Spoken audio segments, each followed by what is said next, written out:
welcome back to VBUZZ. You're still with us, Jay, and myself, Juanita. And now we are on to our next guest. Indeed. But dance when you're broken open, Jay. Dance if you've torn the bandage off. Dance in the middle of the fighting. Dance in your blood. Dance when you're perfectly free. Now, those are contemplative words from 13th century Persian poet and scholar Rumi, which will undoubtedly resonate deep within the soul of performance the world over. What does it mean to be so connected to an art form that you are willing to break boundaries and push yourself to new limits? Dancers Ratimala Govindaraju and Jan Rilao are here today to share their thoughts on this with us. Welcome to VBUZZ. Thank you. Welcome back to VBUZZ, I should say. You know, it's been more than a year since we had the both of you together here. The last time you were here, we were talking about rehab, but Yeah. a lot of things have changed. You know, the both of you have gone the independent path as well.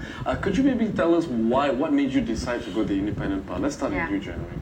So I was with Sutra Dance Theatre from the age of 8, and I left, I think when I was in my early 20s in 2009, to do a creative dance residency in Seoul, in Korea, because I felt that I needed to extend my boundaries a little bit, challenge myself, work with new people.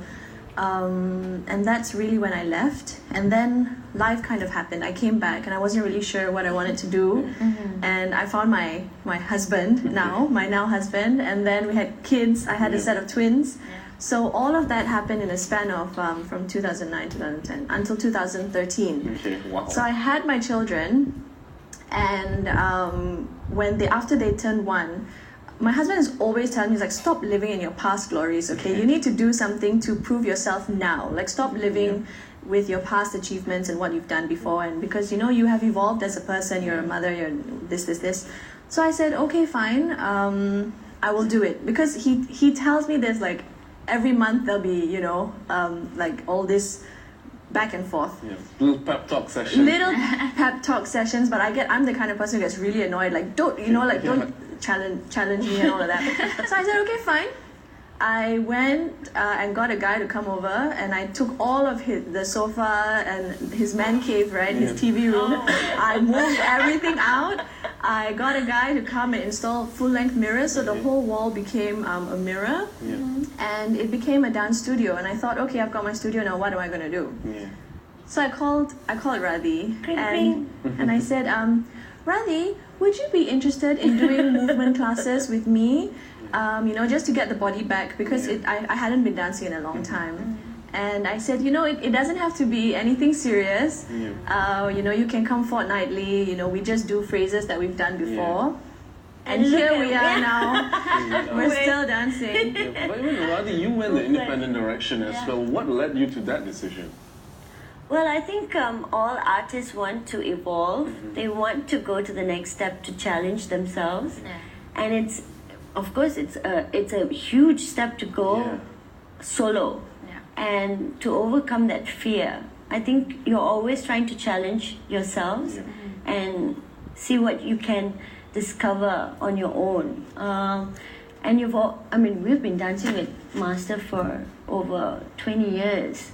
And being with a dance company or going to the UK and also dancing a choreographer's concept. So how would you know, there's always a challenge of thinking, how would you express yourself and find your own identity? And you need to go. You need to leave. It's like being with a parent for a long time and then spreading your wings. You need to spread your wings and you need to go. You need to leave. Even though you want to stay, it's very comfortable to stay and it's very secure to stay. But you need to move on. You need to go to find yourselves. So you need to push past the comfort zone itself. Exactly. You need to jump. Yeah, and it's not easy. I mean, take us through the one of the biggest challenges, I mean, for you to do that, to make that transition. That's what happened. I mean, Jan called me at a very right time of my life. Yeah, it was like the day she left or something. It was something like that, you know, and It was very synchronized, actually, The universe works for some reason in our favors, So, she called me up and she said, Radhi, would you, come to my basement and let's dance or do something? And I said, Jan, man cave. come to my man cave. And I told her, it would be good because I just left Sutra. And she was like, what? Come over tomorrow, you know? Because we Come now. Yeah. So yeah, I think it was a healing process, and that's how rehab came, and it was our rehabilitation Yes, place absolutely. to return to dance and to Yeah. reconnect and to rediscover. Yeah. And from there, we didn't expect. I was just telling her, there was a post on Facebook. We actually went to Sutra for Vijay Dashami 2 or 3 years ago. Okay. And we did our offering. There was a picture of the Tray. of the tray Yeah. of the offering that we're supposed to give to Master Ramli. And I know for a fact at that time I told her we need to, go back and get our blessings from the Guru himself, and to see where it takes us from there, because we didn't have this planned. Yeah. I was just saying, Jen, look at where we're at now. This was The so stars unexpected. conspired and everything sort of, Absolutely. Yeah. came together. And Yeah. eventually, you guys are here today to talk about Bloom. Tell us about Bloom. Bloom. Bloom is actually a full-length Odissi program, Okay. and it is the first time that we'll be dancing Odissi independently. Okay.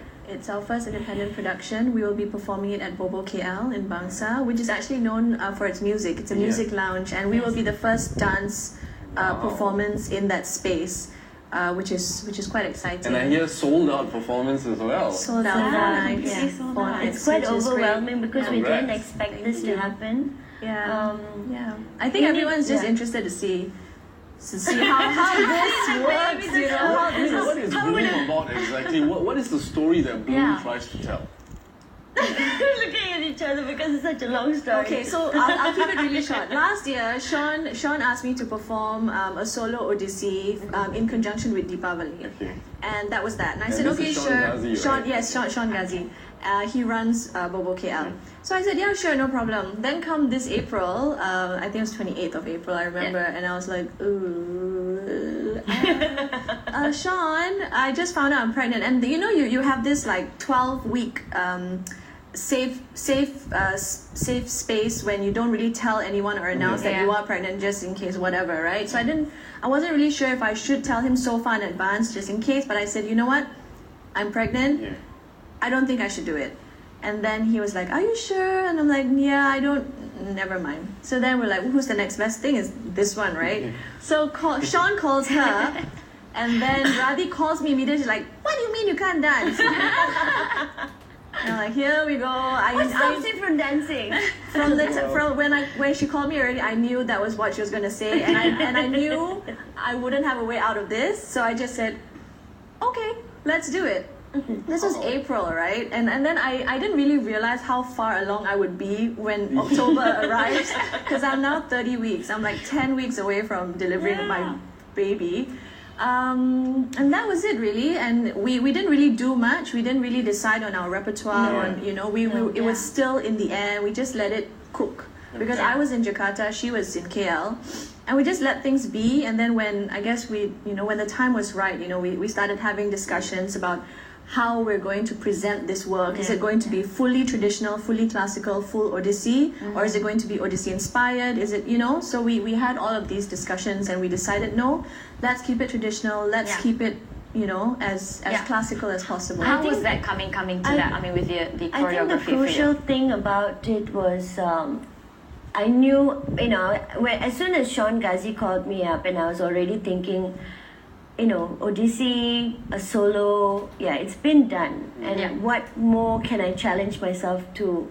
And I was just thinking of January saying no because she's pregnant. And I was thinking, why? Should that be an obstacle to stop her from pursuing the show, Right. So and I thought about it, and I said, why not an Indian classical dance with a woman who is embracing womanhood and being pregnant to celebrate life itself? And of course, Indian classical dance, I know she's January is known for her abhinaya. Okay. And so at that point in time, I thought she can do the abhinaya and I can do the And what's the full-on. Abhinaya exactly? Abhinaya is facial expression. Okay, all right. Yeah. The expressive part. the expressive dance. Yeah. And she's known for that quality, and it will be so beautiful to watch a woman who is pregnant embracing womanhood and being in that element and expressing Radha Yeah. in that light with Krishna and What was that like for you, Jerry? I mean, now dancing with the dynamics of being pregnant. Well, it changes, because it's funny because my body is constantly changing. Yeah. And when I started rehearsing, it was actually about over a month ago. And I don't think I was as big as I am now today because I was still in my second trimester. And it's funny because once you hit the third trimester, you just everything doubles up. The baby is already like getting ready to come out, and the body itself is producing relaxins, which means my joints and my joints, my bones are starting to relax to make the body ready to deliver. So it's so there are certain things and movements that Was there any special choreographed moves that you needed to come up with? we didn't compromise we so didn't much. compromise at all.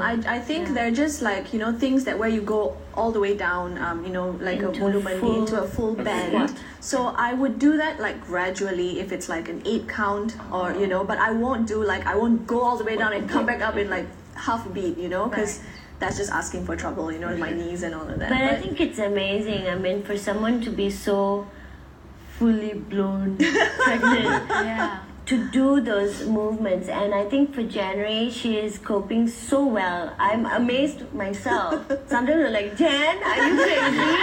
And she's like, I cannot. But I think it's just been incredible. It's been really empowering for me. I think it's always the women in general. We always have to go back to us first. As long as we're comfortable and confident and strong and we feel empowered, we can send this message out there. Because I think when we agreed to do this work, it wasn't even about like empowering women and being all feministic and saying like we go through so much. It's just a performance. It was piece. really just a performance. But once our photos, we took a set of publicity photos, and once that was shared on social media, it just went wildfire. It just went viral, and women themselves were just like, yes, They gravitated take life by the reins and just go with it. Because it's really something to overcome. I mean, when you being pregnant, you wake up every day and you feel something different, right? Absolutely. So it's like it's something to overcome every day, and that's really strong of you to do. And of course, in the dance scene itself, pregnancy is perceived in sort of a negative light. You're told like go take a break or something like that. How did you sort of overcome that itself?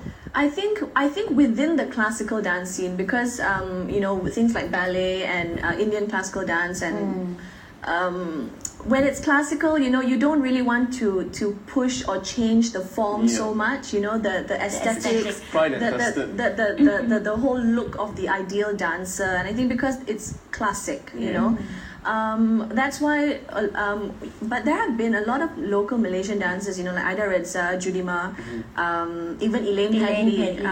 They all perform pregnant, but they were all doing contemporary works where there is a slight leeway, and you're allowed to just push and explore the boundaries a little bit. So I think also because we are independent artists, so we didn't really have to answer to anyone, and we just had to be honest within ourselves and trust each other. We did expect a little bit of people just being Asian. In an Asian society, everyone always has something to say, because whether they're being helpful or not. Because it's not been seen or done, especially in Odissi or Bharatanatyam. So this Bloom's will looking be to sort of push and change the perception at the end. Yes, definitely, because I think everything needs to evolve. Even art needs to evolve. Even if be it classical, it needs to evolve. That's how you know that you're growing. You need to change. It needs to happen, right? Absolutely. But what do you hope that the audience will take back from Bloom? I think as being partners together, we've evolved from rehab to return and now Bloom, and I want the audiences to see how we've grown, and to come up with that and to embrace life even from the lows to the highs. Yeah. Yeah. And Yeah, Brilliant. I think everything about this story and you know coming to this play has just been it's like it's planned out already for you, and you're just you know on the right path and doing the right thing at the right time, which is wonderful. And we wish you all the best in the you so performance. much. And thank you so much for coming in, Thank you for having sharing your us. story. Brilliant. Yeah, it's gonna be so beautiful because I don't know my sister's. I don't know if I should say this, but my sister's just pregnant, and it's such a beautiful thing. It's such a beautiful journey, and you know we share that, and I stay with her, so we share that almost every day. And she'll tell me like, "Oh, the baby can hear now," and it's a All those little beautiful journey. milestones, right? Yeah, and you know being able to see that I think will be absolutely wonderful. You know, speaking of journeys, guys, thank you for journeying with us on VBUZZ right here. Tomorrow, yet another journey we embark on. Rising designer Martin Sharkey joins us for a chat about how he developed his fashion-forward aesthetic. Yes, and we'll also be speaking to the director of art of popular social games developer Zynga to understand the creative facet of creating video games. Looking forward to learn more Yeah, about that. so am I. And we also find out more about how visual artist Bibi Chew explores the fundamental questions of humanity through her socially conscious art. Yep, as always, keep writing to us at vbuzz@astro.com.my and follow us on Instagram at vbuzz_HD. Hopefully you guys enjoyed today's show, you know. Lots of eye-opening conversations as Yeah. well. You know, from me, Jaywal, yeah? And me, Juanita. Take care, good night, and bye-bye. Bye.